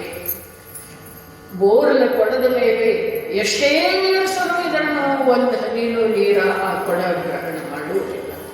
ಹಾಗೆ ನಮ್ಮ ಬುದ್ಧಿಯೊಳಗ ನಮ್ಮ ಕನ್ನಗಳ ಮೇಲೆ ಅಜ್ಞಾನದ ಕನ್ನಡಕ ಹಾಕೊಂಡು ನಾವು ಇಲ್ಲಿ ತ್ರಿಲೋಕ ಪೂಜ್ಯ ಪ್ರಭುವಿನ ಹತ್ತಿರ ಅರೆ ಆರ್ಖಂಡದ ವೈಭವವನ್ನ, ಕಾಮದೇವನಂತಹ ಸುಂದರತೆಯನ್ನ ಎಲ್ಲವನ್ನೂ ಅವರೇನು ಮಾಡಿದ್ರು? ಹೊರಗಿಟ್ಟ ಒಳಗ ಆಂತರ್ಯದ ನಿಧಿಯ ಕಡೆಗೆ ಹೋದರು. ಅದರಿಂದ ಅವರಿಗೆ ಕೇವಲ ಜ್ಞಾನದ ಪ್ರಾಪ್ತಿ ಆಯಿತು, ಸರ್ವಜ್ಞತ್ವದ ಪ್ರಾಪ್ತಿ ಆಯಿತು. ನಮಗ ಆದರ್ಶ ಆಗಲಿದೆ ಯಾವುದ? ವೀತರಾಗತೆ ಮತ್ತು ಸರ್ವಜ್ಞತ್ವ, ಸುಖ, ನಿಧಿ, ನಮ್ಮ ಐಶ್ವರ್ಯ ಯಾವುದಿದೆ? ನಮ್ಮ ಐಶ್ವರ್ಯ ಯಾವುದಿದೆ? ನಮ್ಮ ಐಶ್ವರ್ಯ ಅಂಥದೇ ವೀತರಾಗತೆ ಪ್ರಕಟ ಮಾಡಿಕೊಳ್ಳುವಂಥದ್ದೇ. ನಮ್ಮ ಐಶ್ವರ್ಯ 3 ಲೋಕೆಲ್ಲ ನನ್ನ ಜ್ಞಾನದೊಳಗೆ ತಿಳಿದು ಬಂದರೂ ಯಾವ ಪದಾರ್ಥದ ಕುರಿತು ಯಾವುದೇ ಪ್ರಕಾರದ ವಿಕಾರ ಉತ್ಪನ್ನ ಆಗದೇ ಇರುವಂಥದ್ದು ನನ್ನ ಐಶ್ವರ್ಯಕ್ಕೆ, ನನ್ನ ಸ್ವಭಾವಕ್ಕೆ. ಹಾಗಾದ್ರೆ ಸಮ್ಯಕ್ ದರ್ಶನ ಜ್ಞಾನ ಚಾರಿತ್ರ ಮೋಕ್ಷ ಮಾರ್ಗ. ಸಮ್ಯಕ್ ದರ್ಶನದೊಳಗನೆ ಏನು ಬಂತು? ಇದೆಲ್ಲ ಬಂದ ಯಾವುದೇ ಆಗಿದೆ ಹಾಗೆ. ಅವರನ್ನ ವೀತರಾಗಿ ನೋಡಲಿಲ್ಲ, ಅವರನ್ನ ಕೊಡಕೊಳ್ಳುವರಂತ ಹೇಳಿ ನೋಡಿದ್ದೇವೆ. ನಾನಿದು ಕೊಡ್ತೇನೋ ನೀ ಅದು ಕೊಡು, ನಾನಿದು ಮಾಡ್ತೇನೋ ನೀ ಅದು ಮಾಡು ಅಂದ್ರೆ ಇದೇನಿದೆ? ನಾನು ನಿನಗಿದು ಕೊಡ್ತೇನೆ, ನೀನು ನನಗೆ ಅದು ಕೊಡ್ತೇನೆ. ಎಂಥ ಹುಚ್ಚದ ಆಟ! ದೇವನ್ನಿಸಿಕೊಳ್ಳೋ ಎಂದಾದರೂ ಇಂಥ ಆಟಕ್ಕೆ ಒಳಗಾಗ್ತಾನೆ ಅಂತ ಹೇಳಿದ್ರು. ಈ ದೇವನಂತೂ ಸ್ವರೂಪನೇ ಬೇರೆ, ತಿಳ್ಕೊಳ್ಳೋದು ಕಠಿಣ. ಆದರೆ ಇದೆಲ್ಲ ಮಕ್ಕಳಾಟ ಅಂತ ನಾನೇನು ಕೊಡ್ತೇನೆ, ನಾನೇನು ಬಸ್ತಿ ಕಟ್ತೇನೋ ಇಲ್ಲ, ಏನು ಹಾಗಿದೆ ಅದು. ಛತ್ರ, ಭಗವಂತನಿಗೆ ಛತ್ರ ಅರ್ಪಣೆ ಮಾಡೋದ, ಶಿಖರ ಕಟ್ಟೋದ, ಮೂರ್ತಿ ಕೊಡೋದ, ಏನು? ಯಾವ ದೇವರನ್ನು ಜಗತ್ತಿನೊಳಗೆ ಏನು ಕೊಡುವುದಿಲ್ಲ. ಕೊಡುವಂಥ ದೇವ 3 ಲೋಕದೊಳಗೆ 3 ಕಾಲದೊಳಗಿಲ್ಲ. ಕೊಡುವಂಥ ದೇವ 3 ಲೋಕದೊಳಗಿಲ್ಲ. ಕೊಟ್ಟರೆ ಇವನ ಕರ್ಮೆಯಲ್ಲಿ ಹೋಗ್ಬೇಕ್ರಿ, ಇವನೆಲ್ಲ ಮಾಡೋದು ಕರ್ಮ. ಮತ್ತು ಅವೆಲ್ಲ ಸರಿಪಡಿಸೋದು. ಯಾವನ್ನ ನಾವು ಸ್ಥಾಪನಾ ಮಾಡಿದ್ದೀವಲ್ಲ, ಇವರೇ ಇರಲಿ, ಬೇರೆ ಯಾವರೇ ಇರಲಿ. ನಿಜವಾಗಿ ಈಗ ಎಲ್ಲಿ ಸಿನಿಮಾದೊಳಗ ಧಾರಾವಾಹಿದೊಳಗ ನೋಡ್ತಿರ್ತೀವಲ್ಲ, ಒಂದೇ ವಿಷಯದ ಬಗ್ಗೆ ಒಬ್ರು ಮಾಡಂತಾರ, ಒಬ್ರು ಬೇಡ. ಆಮೇನ್ ಮಾಡ್ಬೇಕು? ಒಬ್ರು ಹೀಗೆ ಮಾಡಂತಾರ, ಒಬ್ರು ಹಾಗೆ ಮಾಡ. ಒಂದೇ ವಿಷಯಕ್ಕೆ ಸಂಬಂಧಿಸಿದ ಹಾಗೆ ಎರಡು ಪಕ್ಷ ಇರೋದಾಗಲ್ಲ. ಹೋಗ್ಲಿ, ಕೋರ್ಟ್ ಒಳಗ ಇಬ್ಬರು ವಕೀಲರು ಇರ್ತಾರಲ್ಲ, ಇಬ್ಬರು ವಕೀಲರು ಇರ್ತಾರೆ. ಒಂದೇ ಒಂದು ನಡೆದಿರ್ತೀವಿ, ಕೇಸ್ ನಡೆದಿರ್ತೀವಿ. ಅಲ್ಲಿ ಇಬ್ಬರು ವಕೀಲರು ತಮ್ಮ ತಮ್ಮ ಏನೋ ಒಂದು ಪಕ್ಷದ ಮಂಡನೆ ಮಾಡ್ತಾರೆ. ಜಡ್ಜ್ ಏನ್ ಮಾಡ್ತಾನೆ? ಜಡ್ಜ್ ಏನ್ ಮಾಡ್ತಾನೆ? ಅವುಗಳನ್ನೆಲ್ಲ ವಿಚಾರ ಮಾಡ್ತಾನೆ. ಹೌದಲ್ಲ? ಜಡ್ಜಲ್ಲಿ ಜಡ್ಜ್ಮೆಂಟ್ ಸತ್ಯನ ಇರ್ತಿದೆ, ಸಾಕ್ಷಾಧಾರಿತ ಇರ್ತಿದೆ. ಆದರೆ ಇಲ್ಲಿ ನಿಸರ್ಗದೊಳಗ ಜೀವನಿಗೆ ಸುಖ ದುಃಖ ಲಭಿಸೋದ ಅಥವಾ ಕೊಡುವ ನಿರ್ಣಯ ಮಾಡುವ ಜಡ್ಜ್ಮೆಂಟ್ ಏನಿದೆ ಅಲ್ಲ, ಅದು ಕರ್ಮದ ಕೈಯೊಳಗಿದೆ. ಆ ಕರ್ಮ ಎಷ್ಟು ಪ್ರಾಮಾಣಿಕ ಇದೆ ಅಲ್ಲ, ಕರ್ಮ ಎಷ್ಟು ಪ್ರಾಮಾಣಿಕ ಇದೆ. ನೀ ಭಾಷಣ ಹತ್ತಿದ್ರೆ ಇರಪ್ಪ, ನಿನ್ನ 3 ಲೋಕೆಲ್ಲ ಒಂದೇ ಮಾಡಲ್ಲ, ಆದ್ರೆ ಕರ್ಮ ಬಿಡ್ಲಿಲ್ರಿ. ಬೆಂಕಿ ಮಳೆ ಆಯಿತು, ಕಲ್ಲು ಮಳೆ ಆಯಿತು, ಏನೇನೆಲ್ಲ ಉಪಸರ್ಗ ಆಯ್ತಲ್ಲ.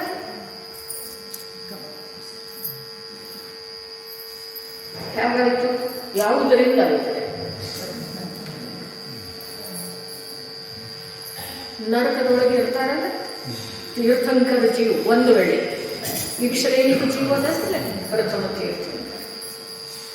ತೀರ್ಥಂಕರರ ಜೀವ ನರಕದೊಳಗಿತ್ತು ಅಂತಂದ್ರೆ ಅಲ್ಲಿ ಆ ಜೀವಕ್ಕ ತೀರ್ಥಂಕರ ಬಂಧ ಆಗ್ತಾ ಇರ್ತಿದೆ. ಮತ್ತು ಅವಧಿ ಜ್ಞಾನ ಅಂತೂ ಇದೆ, ವಿಭಂಗ ಜ್ಞಾನ. ಸಮ್ಯಕ್ ದೃಷ್ಟಿ ತೀರ್ಥಂಕರ ನಾಮಕರ್ಮ ಬಂಧ ಆಗುವಂತಹ ಜೀವಕ್ಕೆ ವಿಭಂಗ ಜ್ಞಾನ ಇದೆ, ಅವಧಿ ಜ್ಞಾನ ಇದೆ. ಆ ಅವಧಿ ಜ್ಞಾನದಿಂದ ಒಂದ್ ವೇಳೆ ಹೀಗೆ ಹೇಳಿದಂದ್ರೆ, ಯಾವಾಗ ನನ್ನ ಜನ್ಮ ಆಗೋದಿತ್ತಲ್ಲ ಅವಾಗ 3 ಲೋಕದೊಳಗೆಲ್ಲ ಕೋಲಾಹಲ ಆಗ್ತಿದೆ. ನೀವು ಯಾರಿಗೆ ತ್ರಾಸ ಕೊಡ್ತಾ ಇದ್ದೀರ ಅಂತ ಹೇಳಿ ನಾಲ್ಕಿಗಳಿಗೆ ಕೇಳ್ದ ಅಂತಂದ್ರೆ, ನಿಂದು ಯಾವಾಗ ಜನ್ಮ ಆಗ್ತಿದೆ ಯಾವಾಗ ನೋಡೋಣ, ಈಗ ಇಲ್ಲಿ ಇದರಿಂದ ಕರ್ಮ ಅವಾಗಿಂದ ಅವಾಗ ನೋಡಿದ್ರೆ ಆಯ್ತು ಬಿಡ ಅಂತ ಹೇಳಿ. ಒಂದು ವೇಳೆ ನಾವು ಹೇಳಿದ ಅಂತಂದ್ರೆ ಮಾತು ಹೀಗಿದೆ ರೀ, ತೀರ್ಥಂಕರರನ್ನು ಕೂಡ ಕರ್ಮ ಬಿಡುವುದಿಲ್ಲ. ಕರ್ಮದಷ್ಟ ಪ್ರಾಮಾಣಿಕ ದೇವ್ ಲೋಕದೊಳಗೆ ಬೇರೆ ಯಾರು. ಮತ್ತ ಆ ಕರ್ಮಕ್ಕೆ ಭಯಪಟ್ಟ, ಆ ಕರ್ಮದ ಬಡತಕ್ಕ ಶಿಕ್ಷೆಗೆ ಹೆದರಿ ಯಾರಿಂದ ನ್ಯಾಯ ಮಾರ್ಗದಿಂದ ಸಾಗುತ್ತಾರೋ ಅವರೇ ನಿಜವಾದ ದೇವನ ಭಕ್ತರ.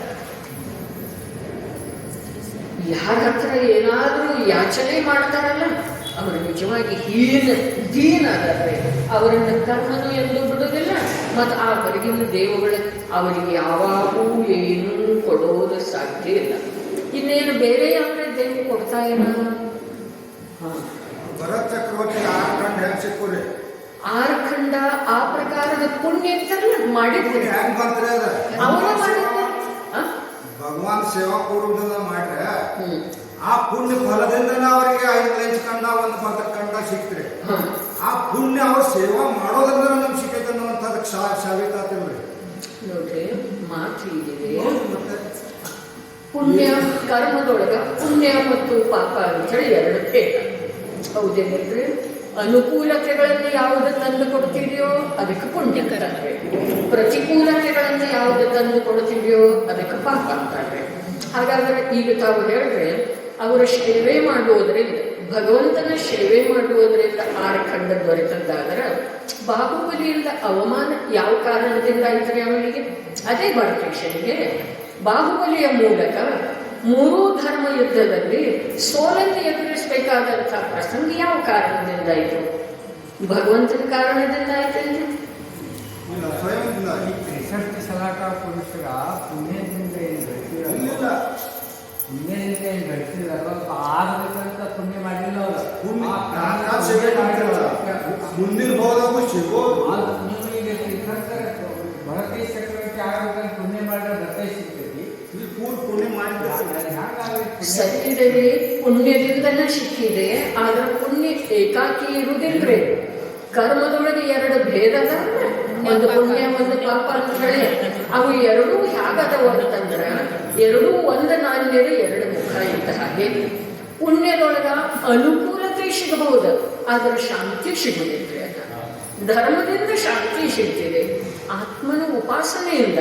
ಆ ಸರ್ವಜ್ಞ ಪ್ರಭುವಿನ ಉಪಾಸನೆ ಅಂದ್ರೆ ಸೇವೆ ಅಂದ್ರೆ ನಿಜವಾಗಿ ಸರ್ವಜ್ಞ ಪ್ರಭುವಿನ, ಅರಹಂತ ಪ್ರಭುವಿನ ಸೇವೆ ಉಪಾಸನೆ ಯಾವುದಕ್ಕಂತಾರೋ, ಅರಹಂತ ಪ್ರಭು ಯಾವ ಮಾತನ್ನು ಹೇಳಿದ್ರು, ಅರಹಂತ ಪ್ರಭು ಯಾವ ಮಾರ್ಗವನ್ನು ತೋರಿಸಿದ್ರು ಅಥವಾ ಯಾವ ಮಾರ್ಗದ ಮೇಲೆ ನಡೆದ್ರು, ಆ ಮಾತನ್ನ ಕೇಳಿ ಆ ಮಾರ್ಗದೊಳಗೆ ನಡೆಯುವವರಿಗೆ ಅರಹಂತರ ಉಪಾಸಕರ ಅಂತಾರೆ. ಇನ್ನ ಆ ಉಪಾಸನೆ ಮಾಡುವ ವೇಳೆಗಳಿಗೂ ಕೂಡ ಆ ಬಾಹ್ಯ ಭಗವಂತನ ಕುರಿತು ಎಷ್ಟು ಭಕ್ತಿಯ ಭಾವಿಗೆ ಅಲ್ಲ ಅಷ್ಟು ಪುಣ್ಯ ಇದೆ. ಮತ್ತು ಆ ಭಗವಂತ ಹೇಳಿದ ಶುದ್ಧಾತ್ಮನ ಕುರಿತು ಎಷ್ಟು ಆಸ್ಥಾ ಇದೆ ಅಲ್ಲ ಅಷ್ಟು ಕರ್ಮ ನಿರ್ಜರೆ. ಕರ್ಮ ಬಂಧ ಬೇರೆ ಇದೆ, ಕರ್ಮ ನಿರ್ಜರೆ ಬೇರೆ ಇದೆ. ಭರತೇಶ್ವರನಿಗೆ 6 ಖಂಡದ ವೈಭವ ಸಿಕ್ಕಿದ್ದ ಈ ಜಿನದಂಥ ದೇವನ ಉಪಾಸನೆಯಿಂದಲೇ ಸಿಕ್ಕಿದ್ದಿರಬಹುದು. ಆದ್ರೆ ಅದು ಏಕಾಕಿ ಅನುಕೂಲತೆಯನ್ನೇ ವೈಭವವನ್ನೇ ಕೊಡಲಿಲ್ಲ. ಆದ್ರೆ ನೋಡ್ರಿ, ಮಾತು ಹೀಗಿದೆ, ಆ ಪುಣ್ಯ ಮತ್ತು ಪಾಪ ಎರಡೂ ಒಂದನ್ನು ಬಿಟ್ಟು ಒಂದು ಇರುವುದಿಲ್ಲ. ಒಂದು ಸ್ವಲ್ಪ ಪುಣ್ಯ ಅಧಿಕ ಇರಬಹುದು, ಪಾಪ ಕಮ್ಮಿ ಇರಬಹುದು, ಅಥವಾ ಪಾಪ ಅಧಿಕ ಇರಬಹುದು, ಪುಣ್ಯ ಕಮ್ಮಿ ಇರಬಹುದು. ಏಕಾಕಿ ಪುಣ್ಯ ಇರುವುದಿಲ್ರಿ, ಏಕಾಕಿ ಪಾಪ ಇರುವುದಿಲ್ರಿ. ಯಾಕೆ ಅಂತಂದ್ರ ಜೀವದ ಅಶುದ್ಧ ಪರಿಣಾಮದಿಂದ ಆ ಎರಡೂ ಪ್ರಕಾರದ ಕರ್ಮ ಮಾಡ್ತವ್ರಿ. ಅಶುದ್ಧ ಪರಿಣಾಮದೊಳಗೆ 2 ಭೇದದವ್ರೆ, ಒಂದು ಶುದ್ಧ ಇನ್ನೊಂದು ಅಶುದ್ಧ. ಅಶುದ್ಧ ಪರಿಣಾಮದ ಭೇದದವ್ರೆ ಯಾವ ಶುಭ ಮತ್ತು ಅಶುಭ ಎರಡೂ ಭೇದ, ಅಶುದ್ಧ ಪರಿಣಾಮದ ಭೇದದವು. ಹಾಗಾದ್ರೆ ಅಶುದ್ಧ ಪರಿಣಾಮ ಇರುವೆಳೊಳಗ ಪುಣ್ಯ ಆದರೂ ಕೂಡ ದುಃಖಕ್ಕೆ ಕಾರಣೀಭೂತ ಅದು ಆಗೋದನ್ನ ಕೆಲವೊಮ್ಮೆ ಆಗೋದನ್ನ. ಮತ್ತು ಇನ್ನೊಂದು ಮಾತು ಹೀಗಿದೆ, ಆ ಭಗವಂತನ ಉಪಾಸನೆ ಮಾಡುವುದರಿಂದ, ಸೇವೆ ಮಾಡುವುದರಿಂದ ಅವನಿಗೆ 6 ಖಂಡ ಲಭಿಸಿತು. 5 ಮ್ಲೇಚ್ಛ ಖಂಡ, ಒಂದು ಆರ್ಯ ಖಂಡ ತಾವು ಹೇಳ್ತಾರೆ. 6 ಖಂಡದ ವೈಭವ ಅಥವಾ ಇಡೀ ಭೂಮಂಡಲದ ವೈಭವ ಸಿಕ್ಕಿತು ಅವನಿಗೆ. ಆದ್ರೆ ಅದು ಶಾಶ್ವತ ಇದೆ ಅಂತ ಇಲ್ಲ. ಅವನೇ ಬಿಟ್ಟ ಅಂತೇಳಿ ಹೋಯ್ತು ಅಥವಾ ಅದು ಹೋಗೋದನ್ನೇ. ಬ್ರಹ್ಮದತ್ತನ್ನುವಂಥ ಚಕ್ರವರ್ತಿ 24 ತೀರ್ಥಂಕರರ ವೇಳೆಗ 12 ಚಕ್ರವರ್ತಿಗಳಾಗ್ತಾರೆ. ಅದರೊಳಗೆ ಕೊನೆಯ ಚಕ್ರವರ್ತಿ ಬ್ರಹ್ಮದತ್ತ ಚಕ್ರವರ್ತಿ. ಅವನು ಚಕ್ರವರ್ತಿ ಪದವನ್ನು ಬಿಡಲೇ ಇಲ್ಲ. ಅದರಿಂದ ಅವ 2ನೇ ನರ್ಕಕ್ಕೆ ಹೋದ. ಹಾಗಾದ್ರೆ 6 ಖಂಡದ ವೈಭವದ ಫಲ ಏನಿಲ್ಲ, 2ನೇ ನರ್ಕ. ಮಾತ ಹಾಗಿಲ್ಲ. ಪುಣ್ಯ ಪಾಪ ಇವೆರಡು ಕರ್ಮ ಸಂತತಿಯನ್ನು ಬೆಳೆಸುವಂಥವಿದಾವೆ ಅಂಥೇಳಿ ನಾವು ಜೀವ ತಿಳ್ಕೊಂಡ ಆ ಮಹಾಭಾಗ್ಯಶಾಲಿ ಆ ಪುಣ್ಯದಿಂದ ಆಕರ್ಷಿತ ಆಗಲಿಲ್ಲ, ಆ ಪಾಪದಿಂದ ಭಯಭೀತ ಆಗಲಿಲ್ಲ. ಅದರ ಅಶುದ್ಧ ಪರಿಣಾಮವನ್ನ ಬಿಟ್ಟುಕೊಟ್ಟ ಶುದ್ಧ ಸ್ವಭಾವದ ಸನ್ಮುಖಾದ ಆ ಮೋಕ್ಷಕ್ಕೆ ಹೋದರೆ. ಅದಕ್ಕೆ ಮೋಕ್ಷ ಅನ್ನೋದೊಂದು ಇದೆ, ಚತುರ್ಗತಿಗೆ ಕಾರಣೀಭೂತವಾದಂಥ ಕರ್ಮ ಅನ್ನೋದೊಂದಿದೆ. ಆ ಕರ್ಮದಲ್ಲಿ ಪರದ್ರವ್ಯದ ಆಶ್ರಯ ನಿಮಿತ್ತ ರೂಪದಿಂದ ಹೇಳಿದರನು ಆ ನಿಮಿತ್ತದಿಂದ ಏನಾಗುವುದಿಲ್ಲ. ಈ ಜೀವದ ಭಾವ ಸ್ವತಂತ್ರ ಇದೆ. ಜೀವ ಸ್ವಯಂ ಸ್ವತಂತ್ರ ಭಾವ ಮಾಡ್ತಾ ಇರ್ತಾನೆ. ಆ ಭಾವದ ಅನುಸಾರ ಕರ್ಮದ ರಚನೆ ಆಗ್ತಾ ಇರ್ತಿದೆ. ಆ ಕರ್ಮ ತನ್ನ ಸ್ಥಿತಿ ಪೂರ್ಣ ಅದನ್ನ ಹಾಗೆ ಉದಯಕ್ಕೆ ಬರ್ತಾ ಇರ್ತಿದೆ. ಈ ಚಕ್ರ ಯಾವಾಗಲೂ ನಡೆದದ್ದು ಇದೆ. ಕರ್ಮದ ಉದಯದಿಂದ ಜೀವನಿಗೆ ಶುಭಾಶುಭ ಸಂಯೋಗ, ಅನುಕೂಲ ಪ್ರತಿಕೂಲ ಸಂಯೋಗ ಆಗ್ತವೆ. ಆ ಸಂಯೋಗದೊಳಗೆ ಇನ್ನು ಹರ್ಷ ವಿಷಾದ ಏನೇನೋ ಮಾಡ್ತಾನೆ. ಅದರಿಂದ ನವೀನ ಕರ್ಮದ ರಚನೆ ಆಗ್ತಿದೆ, ಮತ್ತು ಪುನಃ ಭವದ ಪ್ರಾಪ್ತಿ ಆಗ್ತಿದೆ. ಈ ಭವಚಕ್ರದಿಂದ, ಈ ಕರ್ಮ ಸಂತತಿಯಿಂದ ಬಿಡಿಸಿಕೊಳ್ಳುವ ಉಪಾಯವನ್ನ ಜಿನೇಶ್ವರ ಪ್ರಭು ಹೇಳಿದ್ದಾರೆ. ಪುಣ್ಯ ಮಾಡು ಅಂಥೇಳಿ ಜಿನದೇವು ಎಲ್ಲೂ ಹೇಳಲಿಲ್ಲ. ಜಿನೇಂದ್ರ ಭಗವಂತನ ಉಪದೇಶ ಏನಿದೆ, ಜಿನೇಂದ್ರ ಭಗವಂತನ ಉಪದೇಶ ಅಶುದ್ಧ ಭಾವದಿಂದ ಚತುರ್ಗತಿ ಭ್ರಮಣ, ಶುದ್ಧ ಸ್ವಭಾವದ ಆಶ್ರಯದಿಂದ ಶಾಶ್ವತ ಸುಖ ಸ್ವರೂಪ ಮೋಕ್ಷದ ಪ್ರಾಪ್ತಿ.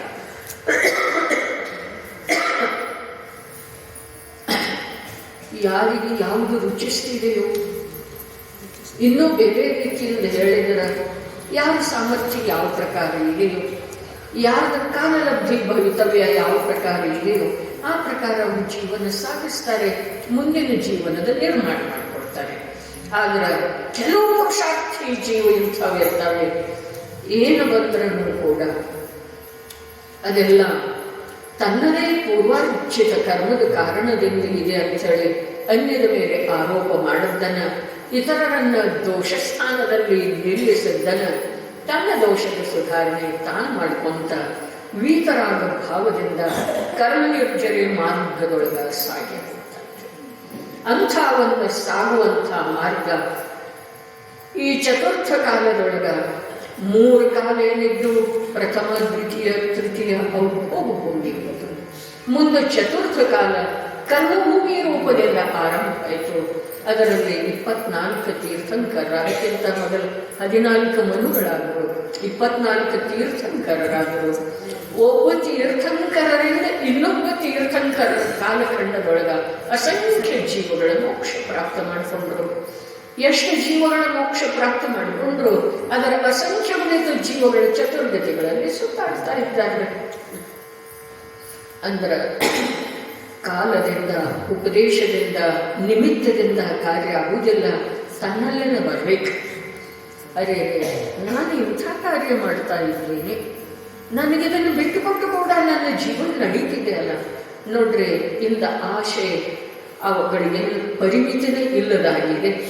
ಅದರ ಮಾತು ಸಾಮಾನ್ಯ ಒಂದು ಮಾತು. ಎಲ್ಲ ಈಗ 40, 45, 50 ವರ್ಷದ ಯಾವ ಮಹಿಳೆಯರಿದ್ದೀರಿ ಅವರಿಗೆ ನಿಮ್ಮ ಜೀವನದೊಳಗೆ ಹೀಗೆ ಅನ್ನಿಸೋಗಿದೆ, ಏನ ನಾವು ಬಹಳ ಕಷ್ಟಪಟ್ಟಿದ್ದೀವಿ, ನಮ್ಮ ಮಕ್ಕಳು ಕಷ್ಟಪಡಬಾರ್ದು. ಆದರೆ ನಿಜವಾಗಿ ನೀವು ಕಷ್ಟಪಟ್ಟಿದ್ದೀರಿ, ನಿಮ್ಮ ಮಕ್ಕಳು ಕಷ್ಟಪಡ್ತಾ ಇದ್ದಾರೆ. ನಿಜವಾಗಿ ಯೋಚನೆ ಮಾಡೋದು.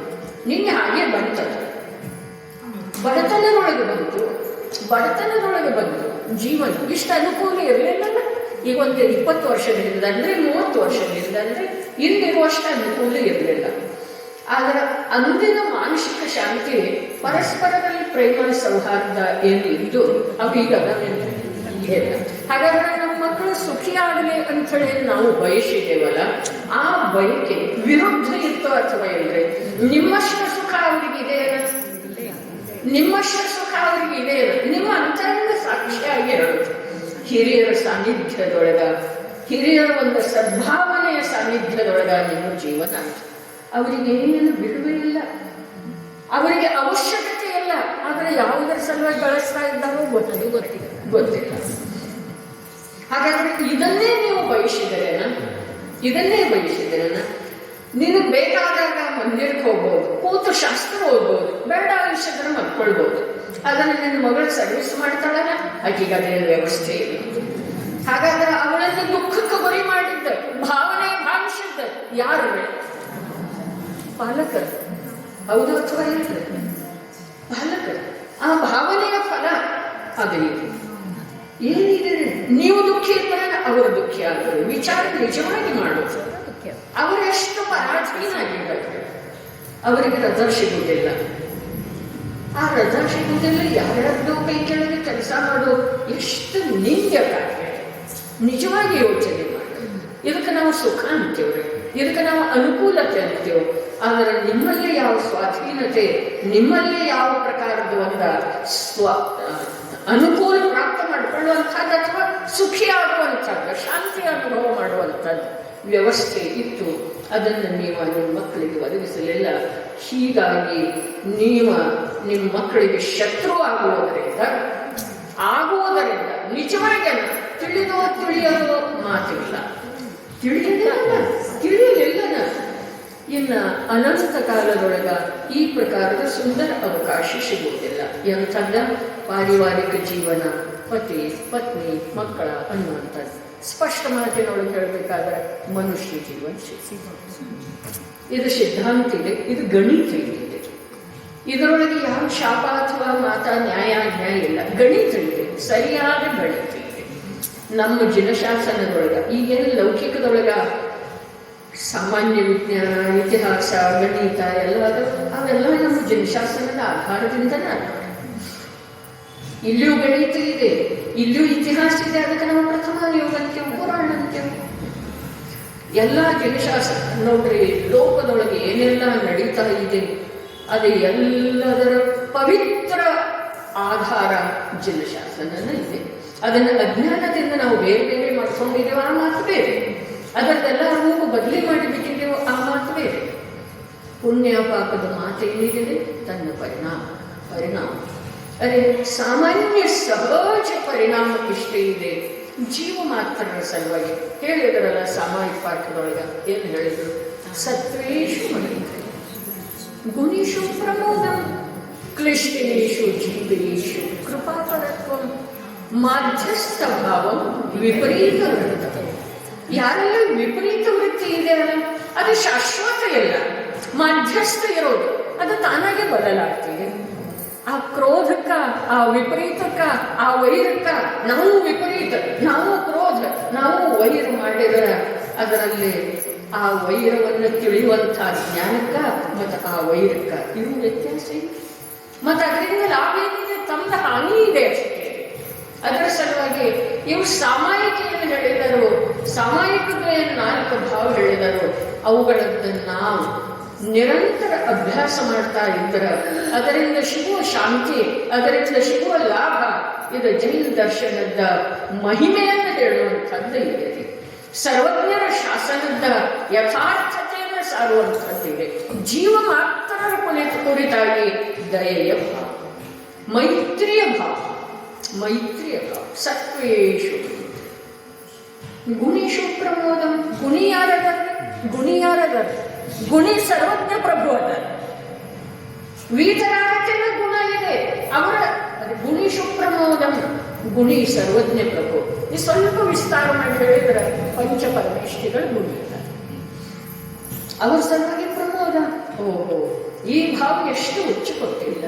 ಈ ನಿಸ್ಪೃಹ ಭಾವ ಎಷ್ಟು ಸುಖದಾಯಕ ಇದೆ. ಈ ನಿಷ್ಪರಿಗ್ರಹ ಪರಿಣಾಮ ಎಷ್ಟು ನಿರ್ಭಾರ ಇದೆ. ಮುನಿ ಜೀವನ ಎಷ್ಟು ಧನ್ಯ ಇದೆ. ಪ್ರಮೋದದ ಭಾವ ಬರಬೇಕಲ್ಲ. ಎಷ್ಟು ನಿಷ್ಪರಿಗ್ರಹ. ಆಹಾರದ ಕುರಿತು ರಾಗಿಲ್ಲ, ಯಾರ ಜೊತೆ ಮಾತಾಡಬೇಕನ್ನೋದಿಲ್ಲ, ಯಾರನ್ನ ನನ್ನವರ ತನ್ನವರ ಅನ್ನೋದು ಮಾತಿಲ್ಲ. ಎಷ್ಟು ಅವರ ಜೀವನ ಎಷ್ಟು ಸುಖಮಯ. ಈ ಪ್ರಕಾರ ಪ್ರಮೋದದ ಭಾವ ಗುಣಿಗಳು ಕೊಡ್ತಾರೆ. ಗುಣಿಷು ಪ್ರಮೋದ ಕ್ಲಿಷ್ಟೇಶು ಜೀವೇಶು ಕೃಪಾಕರತ್ವ. ಯಾರು ಕಷ್ಟದೊಳಗದರು, ನೋವಿನೊಳಗದರು, ಅವರ ಮೇಲೆ ಸಹಜ ಕರುಣೆಯ ಭಾವ. ನೋವಿನೊಳಗೆ ಯಾರಾದರೂ ಹೇಳ್ರಿ? ಪಂಚಸ್ಥಾವರ. ಅಲ್ಲಿ ಪಂಚ ಪ್ರಭುಗಳ ಗುಣಿಯದರು. ಇವು ಪಂಚಸ್ಥಾವರ ಮೇಲೆ ದಯ ಮಾಡೋದಿದೆ ಸುರೇಖಾತಾಯಿ. ಬೇರೆ ಯಾರ ಮೇಲೆ ದಯ ಮಾಡುವ ಮಾತಿಲ್ಲ. ಯಾಕೆ ಅಂತಂದ್ರೆ ತ್ರಸ ಜೀವಗಳ ದುಃಖದಿಂದ ಬಿಡುಗಡೆ ಹೊಂದುವ ಸಲುವಾಗಿ ಪ್ರಯತ್ನ ಮಾಡುತ್ತವೆ.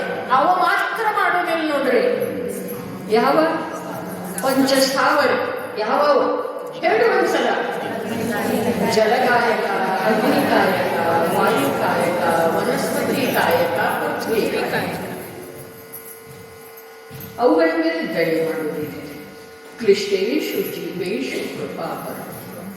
ಇದು ಮಾಧ್ಯಸ್ಥ ಭಾವ ಯಾವುದರ ಮೇಲೆ? ವಿಪರೀತ ವೃತ್ತಿ. ವಿಪರೀತ ವೃತ್ತಿಯ ಮನುಷ್ಯರನ್ನಾದರೂ ವಿಪರೀತ ವೃತ್ತಿಯ ಪಶುಗಳು. ಸರ್ಪದ ಮೇಲೆ ಏನು ಮಾಡೋದಿದೆ? ಮಾಧ್ಯಸ್ಥ ಭಾವ ಮಾಡೋದಂದ್ರೆ ಏನು ಮಾಡೋದು? ಅದನ್ನು ಸಾಯಿಸುವ ಭಾವ ಮಾಡುವುದಿಲ್ಲ. ಇಷ್ಟೇ ಇದೆ ನೋಡ್ರಿ. ಸ್ವಾಭಾವಿಕ ನೈಮಿತ್ತಿಕ ಸಂಬಂಧ ಹೀಗಿದೆ. ನಮ್ಗೆ ಯಾರ ಸಲುವಾಗಿ ದ್ವೇಷ ಭಾವ ಉತ್ಪನ್ನ ಆಗ್ತಿದೆಯಲ್ಲ, ಅವರ ಅಂತರಂಗದೊಳಗೆ ತಾನಾಗೆ ನಮ್ಮ ಸಲುವಾಗಿ ವೈರ ಭಾವ ಉತ್ಪನ್ನ ಆಗ್ತಿದೆ. ಇದು ನೈಮಿತ್ತಿಕ ಸಂಬಂಧ ಅಂತಾರೆ ಸ್ವಾಭಾವಿಕವಾಗಿ. ಅದಕ್ಕೆ ನಾವು ಹೇಗಿರ್ತೇವೋ ಹಾಗೆ ನಮ್ಮ ಭವಿಷ್ಯದ ಜೀವನ ನಿರ್ಮಾಣ ಆಗ್ತಿದೆ. ಪೂರ್ವಕರ್ಮದ ಉದಯ ಹೇಗಿದೆ ಹಾಗೆ ನಮ್ಮ ಜೀವನದೊಳಗ ಅನುಕೂಲ ಪ್ರತಿಕೂಲತೆಗಳು ಆಗ್ತಾ ಇರ್ತವೆ. ಸಮಯ ಆಗಿದೆ ಅನ್ನಿಸ್ತಿದೆ. ನೋಡೋಣ ಮಾತನಾಡಿ.